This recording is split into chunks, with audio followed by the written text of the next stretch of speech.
Back. Maharashtra Jharkhand ఎన్నికల ఫలితాలు వచ్చేస్తున్నాయి. మహారాష్ట్రలో ఆ రాష్ట్ర సీఎం ఏక్నాథ్ షిండే కుప్రి నియోజకవర్గంలో ఆధిక్యత కనబరుస్తున్నారు. ఇప్పటివరకు పోస్టల్ బ్యాలెట్ల ఓట్ల లెక్కింపు ప్రక్రియ పూర్తవుతోంది. ఎన్డీఏ కూటమికి దాదాపు 40 నుంచి 42 స్థానాల్లో అక్కడ అభ్యర్థులు ముందంజలో ఉన్నట్టు, ఎంవీఏ అభ్యర్థులు ఇండియా కూటమి అభ్యర్థులు దాదాపు 28 నుంచి 32 స్థానాల్లో ముందంజలో ఉన్నట్టు వార్తలు వస్తున్నాయి. ఇంకొక గంట దాటితే కానీ గెలుపు మీద మనం అంచనా వేయలేం. రైట్, దీని మీద మనం డిస్కషన్ కొనసాగిస్తున్నాం. నగేష్ గారు జైనారు. నగేష్ గారు గుడ్ మార్నింగ్. రైట్, ఓవరాల్గా మీరు మహారాష్ట్రకి వెళ్దాం, మహారాష్ట్ర జార్ఖండ్ వెళ్దాం. ఫస్ట్ మహారాష్ట్రకి వెళ్దాం. ఏ అంశాలు అటు బీజేపీ కానీ లేకుంటే ఇండియా కూటమి కానీ ఏ ఫ్యాక్టర్స్ అని అంటారు? మహారాష్ట్ర చాలా కాంప్లికేటెడ్ ఎలక్షన్ అండి. ఇంత కాంప్లికేటెడ్ ఎలక్షన్ వేరే రాష్ట్రాల్లో లేదు, ఉత్తరప్రదేశ్ తప్పితేనే. ఎందుకంటే మహారాష్ట్ర చాలా పెద్ద రాష్ట్రం. అక్కడ ఏమిటంటే 6 పార్టీలు ఉన్నాయి. మొట్టమొదట 3 పార్టీలు ఇటు 3 పార్టీలు అటు. అది కూడా ఏమిటంటే స్ప్లిట్ పార్టీస్. ఎన్సీపీ 2 ముక్కలైంది, శివసేన 2 ముక్కలైంది. అంతకన్నా ముఖ్యం ఏంటంటే మహారాష్ట్రలో 6 ప్రాంతాలు ఉన్నాయి. వెస్టర్న్ మహారాష్ట్ర, నార్దర్న్ మహారాష్ట్ర అని, కొంకణ్ అని, దాని తర్వాత విదర్భ, బాంబే, విదర్భ, మహారాష్ట్ర, మరాఠవాడ అనేది. ఒక్కొక్క రీజియన్లో ఒక్కొక్క అంశాలు ఉన్నాయన్నమాట. సో ఇక్కడ ఉన్నవి అక్కడ లేవు, అక్కడ లేదు. కొన్ని చోట్ల ఇప్పుడు నార్దర్న్ మహారాష్ట్ర ఉంది. అక్కడ ఏంటంటే ఫారెస్ట్స్ అవన్నీ ఉన్నాయి, అడవులు, చెట్లు అవన్నీ ఉన్నాయి. గుజరాత్ని బార్డర్ చేస్తాం, గుజరాత్ మధ్యప్రదేశ్ని. ఈ కిందకు వస్తే విదర్భ, మరాఠవాడలో ఎప్పుడు ఇవంతా ఎడారేది, ఎప్పుడు ఇక్కడ డ్రౌటును. అది పొలిటికల్గా ఏమిటంటే అసలు ఇప్పుడు ఇష్యూస్ ఏమిటంటే ఇప్పుడు ఈ లాడ్లీ బెహన్ స్కీమ్ ఏదైతే ఇంట్రడ్యూస్ చేశారో వీళ్ళు, ఇది మహాయుతి అంటే 3 పార్టీలు. ఇది ఏక్నాథ్ షిండే సేన, దాని తర్వాత బీజేపీ, దాని తర్వాత ఎన్సీపీ అజిత్ పవార్. వీళ్ళది లాడ్లీ బెహన్ స్కీమ్ ప్రకారం ఏంటంటే ఆడపిల్లలకి నెలకి ఇంత ఇస్తారు, ఇచ్చేస్తారు. అదొకటి. పెన్షన్ స్కీమ్ ఒకటి. ఈ 2-3 స్కీమ్స్ వీళ్ళు ఇంట్రడ్యూస్ చేశారు. ఇది ఎంత మటుకు ఓటర్స్ని ఇన్ఫ్లుయెన్స్ చేస్తాయా అనేది చూడాలి. అక్కడ మెయిన్ ఇష్యూ ఏంటంటే వీళ్ళు లోక్సభ ఎలక్షన్స్లో ఏదైతే ఇప్పుడు మహాయుతి ఉందో, లోక్సభ ఎలక్షన్స్లో వీళ్ళకి సీట్లు తక్కువ వచ్చాయి. అంచనా ప్రకారం 18 సీట్లు ఎంతో వచ్చాయి.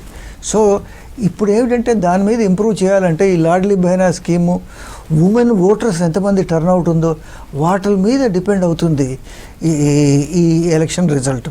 దాని తర్వాత జార్ఖండ్కి వస్తే, జార్ఖండ్లో వేరే విషయాలు ఉన్నాయి. జార్ఖండ్లో ఏమిటంటే బీజేపీ వాళ్ళు గట్టిగా హైలైట్ చేసింది ఏమిటి, అక్కడ ఆదివాసీ వర్సెస్ నాన్ ఆదివాసీ. బీజేపీ వాళ్ళు ఏమి హైలైట్ చేశారంటే అక్కడ రోహింగ్యాస్, బంగ్లాదేశ్ నుంచి ముస్లిమ్స్ వచ్చేసి ఆ బ్యాలెన్స్ని అప్సెట్ చేశారు. 22% ఆదివాసీస్ ఉన్నారు బీహార్లో ఎప్పుడైతే జార్ఖండ్ ఉండేదో. ఇప్పుడు కాస్త 22% అయిపోయారు అనేది వాళ్ళు హైలైట్ అవుతున్నది.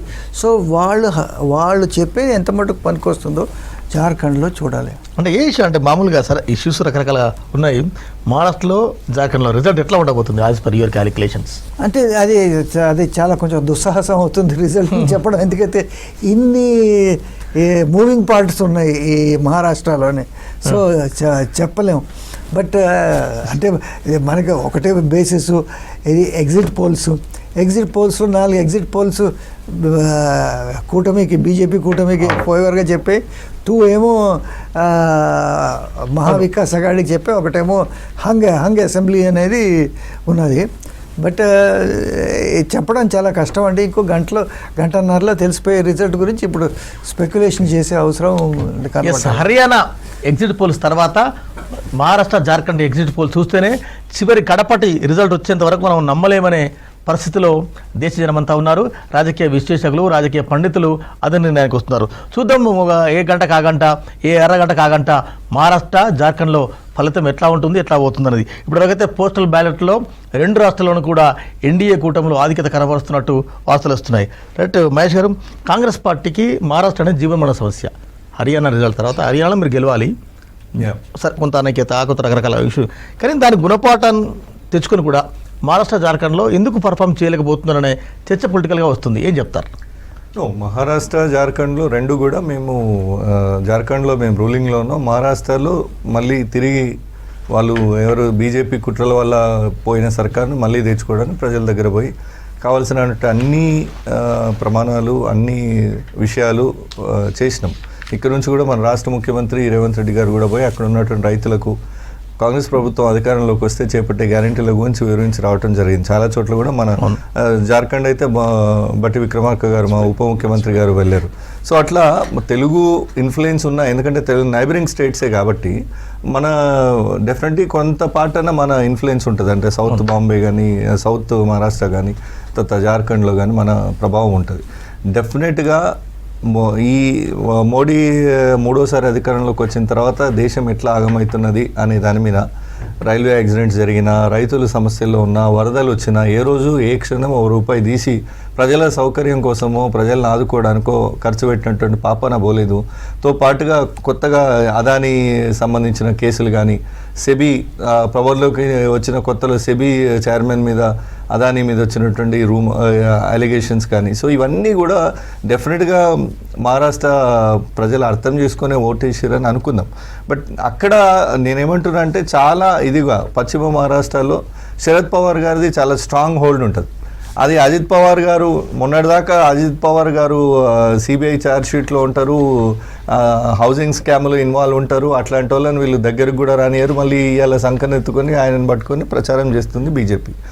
మహారాష్ట్రలో ఇంకా కొన్ని ప్రాంతాలు, విదర్భ ఉంది, విదర్భలో కాంగ్రెస్ కంచుకోట ఉంది. దేవేంద్ర ఫడ్నవీస్ ఉంటారు కదా, అక్కడ నుంచే మా పీసీసీ చీఫ్ నానా పటోలే అండ్ దేవేంద్ర ఫడ్నవీస్ ఇద్దరు కూడా అదే ఏరియా నుంచి ఉన్నారు. అక్కడ కూడా మాకు చాలా స్ట్రాంగ్ హోల్డ్ ఉంది. సో ఈ ఉత్తర మహారాష్ట్రలో ఉల్లి వ్యవసాయం చేస్తారు. ఇది నేను స్పెసిఫిక్గా ఎందుకు చెప్తున్నా అంటే మహారాష్ట్ర ఈ 5-6 భాగాలుగా విభజిస్తే ఎక్కడికక్కడికి డెమోగ్రఫికల్గా సోషల్ పరంగా డిఫరెన్సెస్ ఉంటాయి మహారాష్ట్ర వితిన్ మహారాష్ట్ర కూడా. సో ఇక్కడ ఈ ఉత్తర మహారాష్ట్రలో ఏంటంటే ఉల్లి సాగు ఎక్కువ చేస్తారు, రైతులు ఎక్కువ, ఇక్కడ ఉల్లి పంట సాగు ఎక్కువ చేస్తారు. కేంద్రము ఉల్లి ఎగుమతుల మీద నిషేధం విధించిందనే ఆక్రోశం రైతుల్లో చాలా ఉంది. సో ఉత్తర మహారాష్ట్ర వాళ్ళు వదులుకోవచ్చు అంటే ఆ మాటకు చెప్తున్నా, ఎందుకంటే మెజారిటీ ఉల్లి సాగు చేసే రైతులే. వీళ్ళేమో ఉల్లి ఎక్స్పోర్ట్ మీద బ్యాన్ చేయటం వల్ల వాళ్ళు అధిక ధర పొందే అవకాశం కానీ, ఎక్స్పోర్ట్ క్వాలిటీ ప్రొడ్యూస్ చేసినా ఆ ధర రాకపోవడం కానీ ఇట్లాంటి ఇబ్బందులు ఉన్నాయన్నమాట. మొన్న వరదల్లో ఇచ్చిన ట్రీట్మెంట్ ఇవన్నీ చూసిన తర్వాత మహారాష్ట్ర డెఫినెట్గా, బట్ వీటిని మహారాష్ట్ర జార్ఖండే కాదు, ఇంకో ముఖ్యమైన అంశము వాయనాడ్ కూడా ఉంది. వాయనాడ్ బై ఎలక్షన్ జరుగుతుంది, మీ అందరికీ తెలిసిందే. రాహుల్ గాంధీ గారు అత్యద్భుతమైన మెజారిటీతో గెలిచి వారు ఉత్తరప్రదేశ్కి పరిమితమై అక్కడ రిజైన్ చేసిన తర్వాత ఏర్పడిన ఉప ఎన్నిక ఇది. వాయనాడు కూడా కాంగ్రెస్ కంచుకోట. ఈ గెలుపు అనేది ఎప్పుడో డిసైడ్ అయింది. మెజారిటీ గురించి చర్చ డెఫినెట్గా అక్కడ ప్రజలు కూడా చాలా ఇదిగా ఆహ్వానిస్తున్నారు. ప్రియాంక గాంధీ గారు మొట్టమొదటిసారి పార్లమెంట్లో అడుగు పెట్టబోతున్నారు. గాంధీ ఈ దేశ త్యాగాల వారసత్వాన్ని కొనసాగిస్తూ మరొక మహిళా నేత అగ్రనేత అక్కడ నుంచి పార్లమెంట్లో అడుగు పెట్టబోతున్నారు. రైట్ దేవిప్రసాద్ గారు, ఓవరాల్గా ఏం చెప్తారు మహారాష్ట్ర మీద? పర్టికులర్గా 6 రీజియన్లు, 6 రకరకాల సమస్యలు. మహారాష్ట్ర అంటే M&M మరాఠీ ముస్లిం ఓటు ఫ్యాక్టర్ కూడా ఈసారి చాలా కీలకం. ఇప్పుడు వెంకట్ గారు ఇంతకుముందు నాగేష్ గారు చెప్పినట్టు మహారాష్ట్ర ఎన్నికకు సంబంధించి ఒక సంక్లిష్టత అయితే కొనసాగుతూ ఉంది. ఎందుకంటే వివిధ ప్రాంతాల్లో చాలా రకమైనటువంటి సమస్యలు డామినేట్ చేస్తూ ఉన్నాయి. నిజానికి చూస్తే పశ్చిమ మహారాష్ట్రకు సంబంధించి అది షుగర్ బెల్ట్, అక్కడ కోఆపరేటివ్ సొసైటీస్ ఏవైతే సహకార సంఘాలు ఉన్నాయో మొదటి నుంచి కూడా ఎన్సీపీ శరద్ పవార్ వాటికన్నిటికి కూడా బాగా నాయకత్వం వహించి ఆ షుగర్ ఇండస్ట్రీకి సంబంధించి ఒక పెద్ద ఎత్తున అనేక ఉద్యమాలు చేసినటువంటి ఒక నాయకుడు. కాబట్టి డెఫినెట్గా అక్కడ చీలిక వచ్చినప్పటికి కూడా ఆ ప్రాంతం అంతా కూడా శరద్ పవార్ వెనుకే నిలబడుతుంది అనేటువంటిది మన పార్లమెంటు ఎన్నికల్లో కొంత రుజువైంది. కాబట్టి ఈ ఎన్నికల్లో కూడా మిక్స్డ్గా ఒక్కొక్క ఏరియాలో ఒక్కొక్క రకమైనటువంటి ప్రభావితం చూపించేటువంటి అంశం ఉంది. రెండవది కూడా ఇలా ముంబైకి సంబంధించి కానీ విదర్భకు సంబంధించి కానీ దళిత్కి సంబంధించినటువంటి కాన్సెప్ట్ కూడా ఎక్కువ.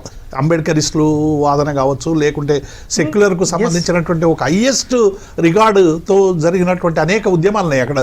దళిత ఉద్యమాలు, బౌద్ధిస్టు, ఇవన్నీ కూడా చాలా తీవ్రమైనటువంటి ప్రభావం చూపించేటువంటి అవకాశం. వీటి అన్నిటినీ అందిపుచ్చుకునేటువంటి అవకాశం ఇలా మా ఈ అగాడికి ఉందా లేదా అనేటువంటిది ఇలా ప్రశ్నార్థకం. ఎందుకంటే దానిలో వాళ్ళకే ఇలా పోటీలు కూడా జరుగుతున్నట్టు కొన్ని ఫ్రెండ్లీ కాంటెస్ట్లు కూడా జరుగుతూ ఉన్నాయి. కాబట్టి ఈ ఇంజనీరింగ్లో హర్యానా ఎన్నికల తర్వాత హర్యానాలో అందరం కూడా ప్రతి ఒక్కరం కూడా కాంగ్రెస్ గెలుస్తుంది అనేటువంటి ఒక భావన నుంచి రిజల్ట్ వచ్చిన తర్వాత అందరం కూడా కొంత ఆశ్చర్యానికి గురైనటువంటి విషయం వాస్తవం. ఎందుకంటే అక్కడ ఉండేటువంటి స్థితిగతులు కావచ్చు, అక్కడ ప్రజల ఆలోచన కావచ్చు. ఇక్కడ కూడా ఏముందంటే ఇప్పుడు ప్రభుత్వం భారతీయ జనతా పార్టీ షిండేతో ఏర్పరిచినటువంటి దాని మీద ప్రజల్లో తీవ్రమైనటువంటి వ్యతిరేకత వచ్చింది. రెండు పార్టీలను చీల్చేసి భారతీయ జనతా పార్టీ రకరకాల చేస్తూ ఉంది, ఇక్కడ ప్రాంతీయ అస్తిత్వాలను దెబ్బతీస్తుందని ఉన్నప్పటికీ కూడా దాన్ని అందిపుచ్చుకునేటువంటి అవకాశం లేనటువంటి కనబడతా ఉంది. ఇటేమో నాయకత్వం మంచి బలమైన నాయకత్వం ఉంది, శరద్ పవార్ కావచ్చు, మిగతా వాళ్ళందరూ కూడా. అటువైపు నాయకత్వం దేవేంద్ర ఫడ్నవీస్ కొంతమంది ఉన్నప్పటికీ కూడా ఈ నాయకత్వం చాలా కాలంగా, సుదీర్ఘకాలంగా మహారాష్ట్ర ప్రజలకి అనేక రకాల సేవలు అందించినటువంటి వాళ్ళు ఉన్నారు. రైతాంగ ఉద్యమం కూడా మహారాష్ట్రలో చాలా పెద్ద ఎత్తున జరిగింది. నల్ల చట్టాలకు వ్యతిరేకంగా కూడా పెద్ద ఎత్తున ఉద్యమం జరిగింది. కాబట్టి ఇవన్నీ చూస్తే ఓవరాల్గా మహారాష్ట్రలో బీజేపీకి అనుకూలంగా లేదనేటువంటి భావన ఎన్నికల ముందు కనబడ్డది. కానీ రిజల్ట్ వచ్చేటువంటి పరిస్థితి, ఎగ్జిట్ పోల్ చూసే వరకు అనుమానాలు మాత్రం మొదలవుతా ఉన్నాయి. ఎస్, జార్ఖండ్లో నువ్వా నేనన్న తరహాలో పోస్టల్ బ్యాలెట్ ట్రెండ్స్ వస్తున్నాయి. ఇప్పటివరకు 20 నుంచి 22 స్థానాల్లో ఎన్డీఏ కూటమి అభ్యర్థులు ముందంజలో ఉంటే 20 నుంచి 21 స్థానాల్లో ఇండియా కూటమి అభ్యర్థులు జార్ఖండ్లో ముందంజలో ఉన్నారు. దట్టు పోస్టల్ బ్యాలెట్ ట్రెండ్స్ ఈ విధంగానే కొనసాగుతాయా, లేకుంటే మహారాష్ట్రలో పరిస్థితి ఎట్లా ఉంటుంది? రైట్ కిషోర్జీ, లోక్సభ ఎన్నికల ఫలితాలు మొన్న ఇండియా కూటమికి ఆధిక్య సరే పర్సంటేజ్ మధ్య 1.35 అట్లా ఉన్నా కూడా ఇందాక మహేష్ గారు చెప్పినట్టు, నగేష్ వారు చెప్పినట్టు రకరకాల ఫ్యాక్టర్, విదర్భ ఒక ఫ్యాక్టర్, మరాఠవాడ ఇంకొక ఫ్యాక్టర్, మహారాష్ట్ర అంటే ఎంబండెం, ముస్లిం అండ్ మరాఠా, ఇవన్నీ రకరకాల ఇష్యూస్ ఉన్నాయి. రైతులు ఉన్నారు, అంబేద్కరిజం ఉంది. ఇందాక దేవిప్రసాద్ గారు చెప్పినారు. ఎట్లా మీరు రిజల్ట్ ఎట్లా ఎక్స్పెక్ట్ చేస్తున్నారు? ఇంతకుముందు దేవిప్రసాద్ గారు, మహేష్ గారు చిన్న వాగ్యుద్ధం జరిగింది మన దాంట్లోనే. మీరెక్కడున్నారు, ఏ రాష్ట్రంలో మీరు 0 ఉన్నారు, ఏ రాష్ట్రంలో మీరు 0 అన్నారని. మీరు ఇప్పుడే అన్నారు, ఇటు ఎంఎండ్ఎం అనండి, లేకపోతే ఇన్ని రకాల వైవిధ్యాలు ఉన్నాయనండి. మేము నార్త్ ఈస్ట్ నుంచి సౌత్లో అంతకుముందు కర్ణాటక కానివ్వండి, ఈరోజు 8 సీట్లు వచ్చి తెలంగాణలో కానివ్వండి, అక్కడ జమ్మూ కాశ్మీర్లో కానివ్వండి, ఇటు మళ్ళీ వెస్ట్కి వెళ్తే గుజరాత్లో కానివ్వండి, భారతీయ జనతా పార్టీ వైవిధ్యంలో ఎన్నో వైవిధ్య వర్గాల నుంచి మ్యాక్సిమం ఓట్లు వచ్చిందంటే భారతీయ జనతా పార్టీకి అండి. లేకపోతే గుజరాత్లోనూ, ఇటు అస్సాంలోనూ, అటు జమ్మూ కాశ్మీర్లో చాలా సిగ్నిఫికెంట్గాను, ఇటు కర్ణాటకలో, తెలంగాణలో, సౌత్లో ఇవన్నీ అవడము మేము ఎక్కడ తుడిచిపెట్టుకుపోలే. ఇప్పుడు కాంగ్రెస్ ఉంటుంది సౌత్లో అంటే ఎవరో పక్కన వాళ్ళు సపోర్ట్ చేస్తే అన్న టైప్లో ఉంటుంది పరిస్థితి. నార్త్ ఈస్ట్లో కనపడరు అన్న టైప్లో ఉంటుంది పరిస్థితి. లేకపోతే వెస్ట్లో చూడండి, ఈరోజు అసలు ఎక్కడ 3 రాష్ట్రాల్లో ఉన్నారు, అది ఒక పాయింట్. ఆ టైప్లో అయితే మా పరిస్థితి లేదు చేయబట్టి ఈ వైవిధ్యమే మాకు అడ్వాంటేజ్ అంటున్నాను. Because we are the only ones, ఉన్న పార్టీలన్నిట్లలో కూడా we are the only party end to end. ఈసారి అందులోటి మీకు తెలిసిందే, ఏక్ హైతో సేఫ్ హై, అందరం కలిసి ఉంటే కానీ విడిపోతే బలైపోతాము అన్నవి ఏవైతే చాలా స్ట్రాంగ్ గా ప్రజల్లోకి వెళ్ళింది. కాబట్టి ఈ రోజు మనం ఇంతగా వారు దళితులు, వీరు ఆదివాసీలు, లేకపోతే గిరిజనులను, లేకపోతే వారు ఓబీసీలు, వీరు మోస్ట్ బ్యాక్వర్డ్ క్లాసెస్, అందులోనే ఇది అది అని చెప్పి డివిజన్స్ ఏవైతే ఉన్నాయో, మగ ఆడ, లేకపోతే ఇంకొకటి ఇట్లాంటివి ఏవైతే డివిజన్స్ ఉన్నాయో వాటన్నిటిని అధిగమించి ఈసారి రిజల్ట్ వస్తుంది చూడండి. ఎస్, 2 జాతీయ పార్టీలకు ఈ ఎన్నికల ఫలితాలు అనేది అత్యంత ప్రతిష్టాత్మకం. నగేష్జీ, 2 జాతీయ పార్టీలు, 4 ప్రాంతీయ పార్టీలు 2గా చిల్లి, ఒకటి అటుపోయినాయి, ఒక ఇటుపోయినారు. రిజల్ట్ ఎట్లా ఉంటుందని పెద్ద ఒక చర్చ. ఓవరాల్గా మహారాష్ట్రలో 26 ఎల్లుండికి టర్మ్ అయిపోతుంది. మరో 72 గంటల్లో ప్రభుత్వాన్ని ఏర్పాటు చేయాలి. కానీ ఆధిక్యత ఉంటుందా కూటమికి, లేకుంటే హంగ్ వస్తుందా? రకరకాల చర్చలు ఉన్నాయి. మహారాష్ట్రలో అయితే హంగ్ వచ్చే అవకాశాలు చాలా తక్కువ ఉన్నాయి. 144 సీట్లు, 145 సీట్లు వస్తే పార్టీకి దీంట్లోకి వచ్చేస్తుంది, పవర్లోకి. సో హంగ్ అనేది ఎవరు ప్రెడిక్ట్ చేయటం లేదు, చాలా తక్కువ మంది ప్రెడిక్ట్ చేస్తున్నారు. సో వస్తే జార్ఖండ్లో హంగ్ వస్తే రావాలి, కానీ మహారాష్ట్రలో మాత్రం హంగ్ వచ్చే అవకాశం కనబట్టలేదు. ఎందుకైతే అక్కడ మహారాష్ట్ర కూటములు ఎక్కువ ఉన్నాయి కదండి. మహారాష్ట్రలో కూటములు, చీలికలు, ఇవన్నీ రకరకాల ఇష్యూస్ ఉన్నాయి. ఇష్యూస్ రకరకాలుగా ఉన్నాయి, కానీ మహారాష్ట్రలో మాత్రం ఖచ్చితంగా ఒక రిజల్ట్ వస్తుంది. ఎందుకంటే అక్కడ అయితే స్వీప్ కావాలి, ఇది ఒక బీజేపీ కూటమికి, లేకపోతే రెండో పార్టీ గెలవాలి. కానీ హంగ్ మాత్రం వచ్చేలాగా నాకు అనిపించడం లేదు మహారాష్ట్రలో. ఎందుకైతే చాలా స్ట్రాంగ్ ఇవి ఉన్నాయి, ఇటుపక్క కానీ అటుపక్క కానీ హంగ్ వచ్చే అవకాశం కనబట్టలేదు నాకు. కానీ ఎందుకు బీజేపీ చాలా సీరియస్గా తీసుకుంది Nagpur RSS Nagpur head quarters నుంచి సుదూర ప్రాంతాల వరకు అంటే ఆర్ఎస్ఎస్ ఈసారి చాలా సీరియస్గా తీసుకుంది ఈ ఎలక్షన్ని మహారాష్ట్రని. ఎందుకు అట్లా అంటారు? ఆర్ఎస్ఎస్ ప్రతి ఎలక్షన్ సీరియస్గా తీసుకుంటుంది. ఎప్పుడు వాళ్ళు వదలరు. వాళ్ళు మొదటి నుంచే వాళ్ళ ఏడాది 2 ఏళ్ళ ముందు నుంచి ఒక ఎన్నికలు వస్తుంటే వాళ్ళ క్యాడర్స్ అక్కడ వెళ్ళిపోయి అక్కడ హౌజులు ఇళ్ళు రెంట్కి తీసుకుని అక్కడ దాంట్లో ఉండిపోతారు. సో అక్కడ ఉండి ఆ work ground work field work చేస్తారు. అది కాంగ్రెస్ పార్టీ అంత ఇంటెన్సివ్గా కాంగ్రెస్ పార్టీ వర్క్ చేయదు. సో ఆర్ఎస్ఎస్ వాళ్ళకి న్యాచురల్లీ అడ్వాంటేజ్ ఉంటుంది, అంటే బీజేపీకి అడ్వాంటేజ్ ఉంటుంది. సో అందుకు బీజేపీకి ఒక ఒక ఒక ఒక అంజే ఒక స్టెప్ అహెడ్ ఉంటారు వాళ్ళకన్నాను. రైట్. కిషోర్ గారు చెప్పండి సార్. నేను ఏమంటానంటే అంటే దో ఆర్ఎస్ఎస్ హెడ్ క్వార్టర్స్ నాగ్పూర్లో ఉన్న మహారాష్ట్రతో బీజేపీ ఎంత ప్రయత్నం చేసినా గత అసెంబ్లీ ఎన్నికల తర్వాత జరిగిన గ్రాడ్యుయేట్ ఎమ్మెల్సీలో ఏ ఆర్ఎస్ఎస్ హెడ్ క్వార్టర్ ఉన్న నాగ్పూర్ గ్రాడ్యుయేట్ ఎమ్మెల్సీ ఎలక్షన్ కూడా బీజేపీ ఓడిపోయింది. సో అక్కడ ప్రజలు అంత ఏకమొత్తంగా ఏదో బీజేపీకి అన్నట్టుగా ఏమి ఉండదు. మొన్న పార్లమెంట్ ఎలక్షన్స్ కూడా చూస్తే 48 సీట్లలో 13 సీట్లు అంటే హైయెస్ట్ సీట్స్ కాంగ్రెస్ పార్టీ గెలిచింది పార్లమెంట్ ఎన్నికల్లో. సో డెఫినెట్గా మా తర్వాత మేము డబుల్ డిజిట్ 13లో అంటే వాళ్ళు 9 సీట్లలో ఉన్నారు. ఆ తర్వాత ఎన్సీపీ 8 సీట్లతో మేము మెజారిటీ సీట్లు గెలుచుకోగలిగినాం. సో డెఫినెట్గా ఆ విజయం మళ్ళీ కంటిన్యూ అవుతుంది. మహారాష్ట్ర ప్రజలు డెఫినెట్గా కాంగ్రెస్ పార్టీకి ఓటేసిన నమ్ముతున్నాము. But at the same time నేనేమంటున్నా, జార్ఖండ్లో ఒక చిన్న లాజిక్ అడుగుతా, మీరే చెప్పాలి, తెలంగాణ ప్రజలకు కూడా కొంత స్పష్టత రావాలి దీని మీద. 288 స్థానాలున్న మహారాష్ట్రకు ఒకే దఫా ఎన్నికలు జరుగుతాయి. 81 స్థానాలున్న జార్ఖండ్కు 2 దఫాలుగా ఎన్నికలు జరుగుతాయి. ఎట్లా అంటే ఇప్పుడు ఎలక్షన్ కమిషన్ కూడా బయాస్డ్ కాకపోతే ఎందుకు 288 స్థానాలకు ఎలక్షన్ ఒకరోజు పెట్టగలిగినటువంటి ఎన్నికల సంఘము 81 సీట్లున్న జార్ఖండ్లో 2 సార్లు ఎందుకు పెట్టింది అంటే మోడీ గారి టూరు, మోడీ గారి పొలిటికల్ కన్వీనియన్సీ, మోడీ గారి డైరెక్షను. సో ఈ దేశంలో ఒక ఎన్నికల సంఘానికున్న స్వయం ప్రతిపత్తిని దెబ్బతీసి, హర్యానాలో కూడా ఇదే, మీరు ఇందాక అడిగినప్పుడు నేను మర్చిపోయినా చెప్పడం, హర్యానాలో కూడా ఇదే జరిగింది. హర్యానాలో 38 సీట్స్ మేము గెలుచుకున్నా ఒక 14 స్థానాల్లో మనం ఇప్పుడు ఇవాళ మొబైల్ ఉంది, మొబైల్ మనము మామూలుగా ఫుల్ ఛార్జింగ్ చేసి పక్కకు పెట్టినా ఇందులో ఎంతో ఒక 3 రోజుల తర్వాత ఓపెన్ చేస్తే దీని బ్యాటరీ తగ్గిపోతుంది. అంటే డెఫినెట్లీ 80%కో 70%కో పడిపోతుంది. అట్లాంటిది ఆ రోజు అంతా వాడి తీసుకుపోయి పెట్టింది, మళ్ళీ ఓపెన్ చేస్తే ఛార్జింగ్ పెరుగుతుందా తగ్గుతుందా? మామూలుగా సామాన్యులైనటువంటి ప్రశ్న. హర్యానాలో జరిగిన లాజిక్ ఇదే. ఈవీఎంలు ఎప్పుడైతే ఓటింగ్ అయిపోయి సీజ్ చేసి లోపల పెట్టినో పోయి ఓపెన్ చేస్తే 100% బ్యాటరీ ఫుల్ చూపించినాయి. ఎక్కడైతే ఇట్లా ఫ్రెష్ బ్యాటరీస్ మార్చి ఫ్రెష్గా యాక్సెస్ కంట్రోల్లోకి తీసుకున్నటువంటి ఈవీఎంల దగ్గర బీజేపీ గెలిచింది. అవి 14 స్థానాలు ఉన్నాయి. ఎవరు సామాన్య చిన్న పిల్లగాన్ని అడిగినా చెప్తారు, అరే ఛార్జింగ్ ఫుల్ చేసి ఫోన్ పక్క పడేస్తే ఛార్జింగ్ తగ్గుతుందా పెరుగుతుందా అని, తగ్గుతుందనే చెప్తారు. కానీ హర్యానాలో పెరిగింది. ఎందుకు ఛార్జింగ్ పెరుగుతుంది? ఈవీఎం మిషన్లలో ఛార్జింగ్ పవర్ డిస్ప్లే ఎందుకు పెరిగింది? 100% ఎందుకు ఉంది అంటే మ్యాజిక్ అన్నట్టు. నేనేమంటాను, ఎలక్షన్ కమిషన్ యొక్క బయాస్డ్ వర్షన్స్ వల్ల 14 సీట్లు కోల్పోయినా మేము రిప్రజెంట్ చేస్తే కూడా తీసుకోలేదు.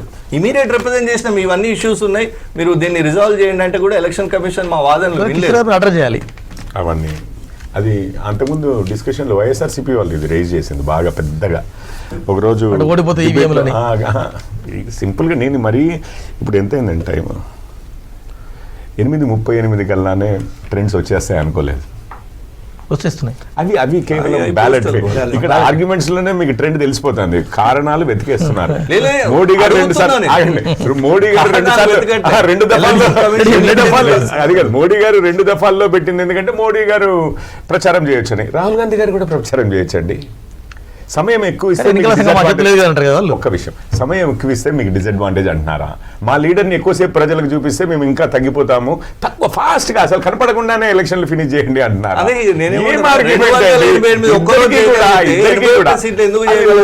చాలా ఉంటాయి. ఇప్పుడు తెలంగాణకి ప్రతిసారి టైంకి ఎలక్షన్లు అవుతుంటాయి, జమ్మూ కాశ్మీర్లో కావు. ఒక్కొక్క దగ్గర పరిస్థితులు, అది అడవి ప్రాంతమా ఇదా, ఈ అక్కడ ఉన్న లా అండ్ ఆర్డర్ సిచ్యువేషన్, ఒక్క నిమిషం, law and order situation various things ఉంటాయండి ఫ్యాక్టర్స్. అది ఎలక్షన్ కమిషన్ ఒకవేళ మనకి ఏమైనా గ్రీవాన్స్ ఉంటే సుప్రీంకోర్టుకి వెళ్ళొచ్చు.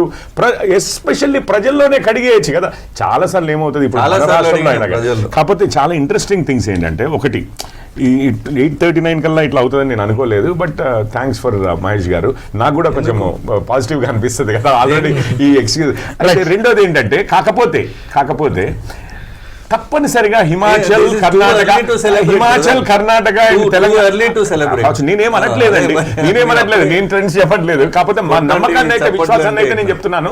గ్యారంటీగా బంపర్ మెజారిటీ తోటే గెలుస్తాము. మహారాష్ట్ర మంచి మెజారిటీతో గెలుస్తాము. జార్ఖండ్ కూడా గవర్నమెంట్ ఫామ్ చేస్తామని నేను first statement Karnataka, Himachal, Telangana influence గురించి తప్పనిసరిగా మాట్లాడదాం. రైట్. జార్ఖండ్ లో 29 స్థానాల్లో, అదేవిధంగా 29 స్థానాల్లో ఎన్డీఏ కూటమి, 26 స్థానాల్లో ఇండియా అభ్యర్థులు జార్ఖండ్లో ముందంజలో ఉన్నట్టు పోస్టల్ బ్యాలెట్లో ట్రెండ్స్ వస్తున్నాయి. అదేవిధంగా మహారాష్ట్రలో దాదాపు 100 మంది ఎన్డీఏ అభ్యర్థులు, ఒక కూటమి అభ్యర్థులు, అదేవిధంగా 92 మంది అగాడి కూటమికి సంబంధించిన అభ్యర్థులు ముందంజలో ఉన్నట్టు వార్తలు వస్తున్నాయి. నాకైతే ఇద్దరు సార్ ఈవీఎంలు, టెక్నికల్ ఎర్రర్స్, అప్పుడు ఇట్లా పెట్టే ఇవన్నీ ఇష్యూస్ వస్తున్నాయి. ఏమంటారు చేస్తారు మీరు? అంటే ఇంకా కాంగ్రెస్ పార్టీ ఈవీఎంస్ గురించి ఆర్గ్యుమెంట్ మానుకోవాలి. ప్రతిసారి ఏమిటంటే ఈవీఎంలు సమంగా పనిచేయట్లేదు, అసలు ఈవీఎంస్ తీసేసి మామూలు బ్యాలెట్ సిస్టమ్ పెట్టాలని కాంగ్రెస్ చెప్పుకుంటారు. మనం చాలా ముందుకు వెళ్ళిపోయాము ఇంకా ఈ సిస్టంలో. మన సిస్టమ్ ఏంటంటే, నా ఒపీనియన్లోని మన సిస్టమ్ అమెరికా కన్నా బెటర్ సిస్టమ్. అమెరికాలో ఒక్కొక్క రాష్ట్రంలో కొన్ని చోట్ల ఏంటంటే ఈ బ్యాలెట్, కొన్ని చోట్ల ఎలక్ట్రానిక్ బ్యాలెట్. సో అలాంటిది ఈ సిస్టమ్ ఒకసారి స్టెబిలైజ్ అయిపోయిన తర్వాత ఈ సిస్టమ్ బాగులేదు అనేది కాంగ్రెస్ వాళ్ళు చెప్పడం అనేది ఒక విచిత్రంగా ఉంటుంది. రెండోది ఏంటంటే, అసలు కాంగ్రెస్ వాళ్ళు నిన్న రాత్రి నుంచి కొంచెం ఏదో ఇదిగా ఉన్నట్టున్నారు. ఇది క్యాంపులు పెడదామనేది ఒక సూచన. రెండోది హోటల్స్ బాంబేలో హైర్ చేసేసి అక్కడ తీసుకెళ్ళడం అనేది. దాని తర్వాత కొంతమంది ఎమ్మెల్యేస్ని కర్ణాటకకి తీసుకెళ్ళాలని. సో ఇలాంటివన్నీ చేస్తుంటే కాంగ్రెస్కి ఏమిటంటే ధైర్యం మొదటే కోల్పోయారు అన్నట్టుగా అనిపిస్తుంది. నిన్న కూడా ఆయన పార్టీ జనరల్ సెక్రటరీ వేణుగోపాల్ ఆయన ఏదో అన్నట్టున్నాడు, ఇది ఈవీఎంస్ సరిగా పనిచేయలేదని. ఈ ఆర్గ్యుమెంట్స్ ఇంకా మానుకోవాలి. EVMs are here to stay whether Congress likes it or not. Right. మహారాష్ట్రలో ఎన్నికల ఫలితాలు వచ్చేస్తున్నాయి.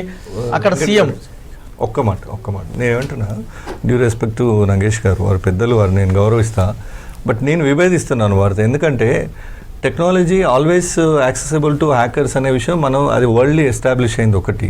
రెండు, మేము అన్ని చోట్ల అసలు ఈవీఎంలు బాగలేవా, ఈవీఎం సిస్టమ్ తెచ్చిందే మేము, కానీ ఇట్లాంటి ఒక ప్రభుత్వం వచ్చి వాటిని కూడా మిస్యూజ్ చేస్తుందని మేము ఊహించలేకపోయినాం.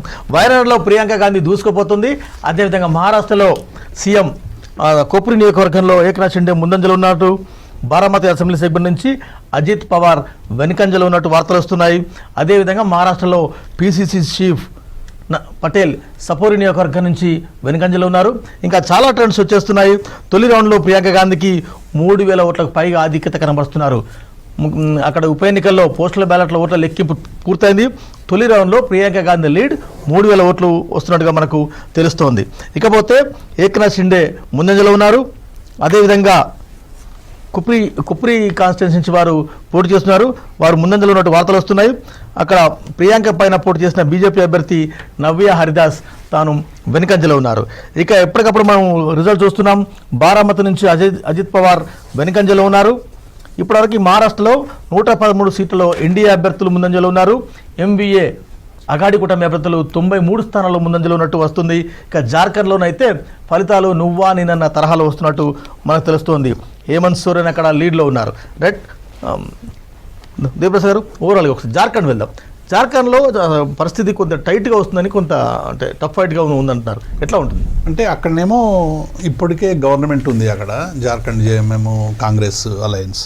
తర్వాత జార్ఖండ్ ముఖ్యమంత్రిని అనేక రకాలుగా ఇబ్బందులు పెట్టినరు, ఈడీ కేసులతోని రకరకాల వాటితోని అనేటువంటి ఒక భావన కూడా ఉంది.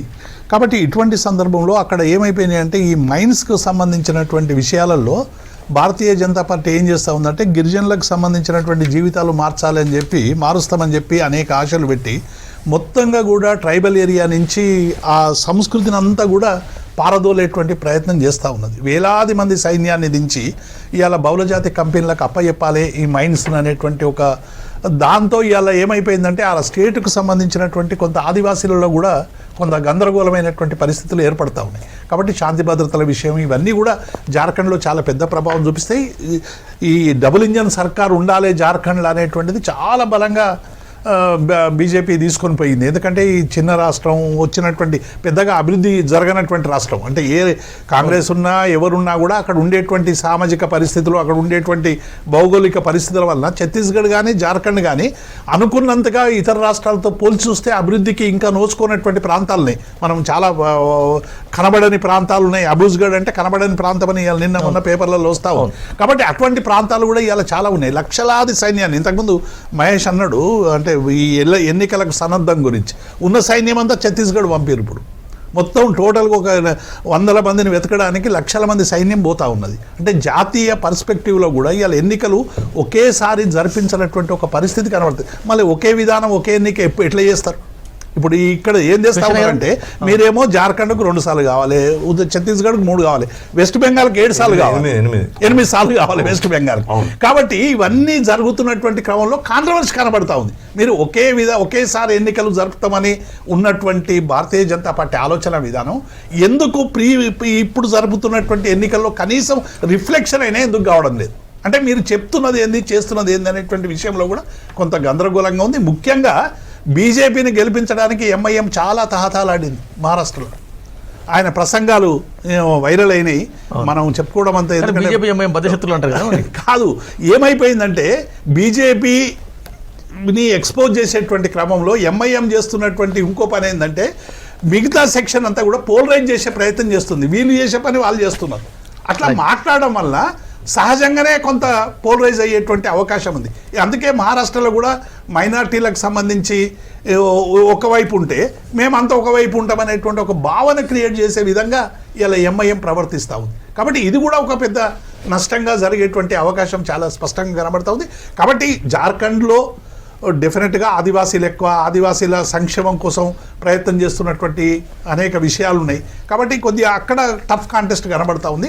మహారాష్ట్రలో అయితే కొద్దిగా నాకు అనిపిస్తుంది ఇప్పుడు ఏంటంటే వీళ్ళు ఫ్రెండ్లీ కాంటెస్టు లేకుంటే ఎంఐఎం చేసే పనులు, తర్వాత ఈ కూటమిలో తర్వాత అక్కడ ఏమైపోయిందంటే వ్యక్తిగతంగా శరద్ పవార్ గొప్పోడా అజిత్ పవార్ గొప్పోడా అనేటువంటి అంశం మీద ఎన్నిక పోతున్నది తప్ప ఈ జాతీయ స్థాయి రాహుల్ గాంధీయో మోడీయో లేకుంటే కాంగ్రెస్ సంబంధించినటువంటి విధానాలు లేకుంటే బీజేపీకి సంబంధించినటువంటి విధానాలు ఈ పార్టీ ఫిరాయింపులో అవినీతితో ఇవి మీద చర్చ లేదు. ఇప్పుడు ఆడ చూడండి అజిత్ పవార్కు వ్యతిరేకంగా శరద్ పవార్ ఒక మంచి అభ్యర్థిని నిలబెట్టిన వాళ్ళు బలమైనటువంటి అభ్యర్థి. అంటే అజిత్ పవార్ గ్రూప్ ఏదైతే చీలిపోయిందో అది ఎన్సీపీ కాదు అని తేల్చడానికి గుర్తులైతే వచ్చినాయి. చాలా మంది సహకారంతో గుర్తులై తీసుకున్నారు. కానీ ప్రజల మనసును గెలవాలి కదా ఇవాళ. డెఫినెట్గా ఇవన్నీ కూడా చాలా అంశాలు ఇందులో ఇమిడి ఉన్నాయి. ఏం జరుగుతుందో చూద్దాం. మహారాష్ట్ర ట్రెండ్స్ కాంగ్రెస్ లెడ్ మన మహావికాస్ అగాడి 56 అంటే పికింగ్ అప్ అని చెప్తున్నాను. స్టాండ్ అదే అండి, గెలుస్తున్నాం, మహారాష్ట్ర గెలుస్తున్నాం. ఓకే, ఈరోజు జార్ఖండ్లో గవర్నమెంట్ ఫామ్ చేస్తున్నాం. సో ఇప్పుడే వీరు మాట్లాడుతూ ఈ ఎలక్షన్ రిజల్ట్స్ ఇంకా మనం అదే అన్నట్లుగానే ట్రెండ్సే ఇప్పుడే నేను ఇంతకుముందు కూడా అగ్రీ చేశాను. నా ఇది కాదు, కాకపోతే నేను ఎక్స్క్యూజెస్ ఎత్తుకట్లేదు అని చెప్పి అంటున్నాను. ఒక పాయింట్ నేను మాట్లాడదలుచుకుంది ఏంటంటే కర్ణాటక, తెలంగాణ అండ్ హిమాచల్ ఈ మూడింటి ఇన్ఫ్లుయెన్స్ కూడా మహారాష్ట్రలో, ఎందుకంటే వచ్చి క్యాంపెయిన్ చేశారు అక్కడి నుంచి కాంగ్రెస్ నాయకులు. అండ్ కాంగ్రెస్కి ఉన్నదే 3 రాష్ట్రాలు చేయబట్టి ప్రభుత్వం వారు చూపించుకోవాల్సి వచ్చింది. అండ్ మూడిట్లలో కూడా రిజల్ట్స్ ఏమున్నాయో మనం చూసాం. ఆర్థిక పరిస్థితి, రాష్ట్రాల యొక్క ఆర్థిక పరిస్థితి ఎక్కడి నుంచి ఎక్కడికి వెళ్ళింది, ఈరోజు ఏ పరిస్థితిలో ఉంది అనేది మనం చూస్తూనే ఉన్నాము. అది కూడా కొంచెము ఎక్కడికైతే ఈ ప్రాంత నాయకులు వెళ్ళి క్యాంపెయిన్ చేశారో ఆ ప్రాంతాల్లో అవతల సైడ్ నుంచి కౌంటర్ ఇవ్వడం కూడా జరిగింది. అసలు కాంగ్రెస్ అంటేనే దేశం మొత్తంలో ఉన్న 3 చోట్ల కూడా ఏంటి అనేది కూడా వివరించడం జరిగింది. కానీ వాళ్ళ గ్యారంటీ కదా, మా గ్యారంటీలు అక్కడ చెప్పినారు. జార్ఖండ్ లో మీరు గ్యారంటీల స్కీమ్ పెట్టినారు, మహారాష్ట్రలో గ్యారంటీల స్కీమ్ పెట్టినారు. ఒక నిమిషం, ఏం గ్యారంటీలు స్పెసిఫిక్గా అనేది పక్కకు పెడితే, సార్ ఫస్ట్ వస్తా అని చెప్పి ప్రామిస్ చేశారు వాళ్ళ పేరెంట్స్కి, మీరు ఫస్ట్ వస్తా అని ప్రామిస్ చేశారు. గ్యారంటీలో లేకపోతే హామీలో ఇవ్వడం తప్పు కాదండి, హామీలు ఇవ్వడం తప్పు కాదు. వాటిని నిలబెట్టుకోలేకపోవడము, నిలబెట్టుకోలేని హామీలు ఇస్తూ కూడా నమ్మబలకడం అనేది ఉంది చూసారా, అది తప్పు. అరే నేను ఇప్పుడు మేము వెళ్ళి అమ్మ నేను మా క్లాస్లో నేను ఫస్ట్ వస్తాను అని నేను చెప్పాను అనుకోండి, అసలు ఫెయిల్ అవుతున్నానని తెలిసి కూడా అబద్ధం వచ్చి ఇంట్లో చెప్పాడు అనుకోండి, దానికి దీనికి తేడా ఉంది కదా అని అంటున్నాను అంతే. హామీలు మనిషి అన్నవాడు హామీలు ఇస్తాడు తప్పనిసరిగా, ఎలక్షన్లు అన్న తర్వాత పార్టీలు హామీలు ఇస్తాయి. సో మాది మొన్న తెలంగాణలోనే మాది ఇది చూసాం కదా, హామీల లెక్కే చూస్తే గడిచిన దశాబ్ద కాలంగా హామీల లెక్కే చూస్తే సంవత్సరానికి 2 కోట్ల ఉద్యోగాలని, ధరలను నియంత్రిస్తామని డబుల్ చేసిన సందర్భం కానీ, ఆర్థిక పరమైనటువంటి అంశాల విషయంలో సో అనేక హామీలు బీజేపీ ఇవ్వడం, విస్మరించడం జరిగింది. కాంగ్రెస్ని విమర్శించిన బీజేపీ ఈరోజు ఏ పరిస్థితుల్లో ఉంది, నాడు మా మీద అవినీతి మీద విమర్శలు చేశారు.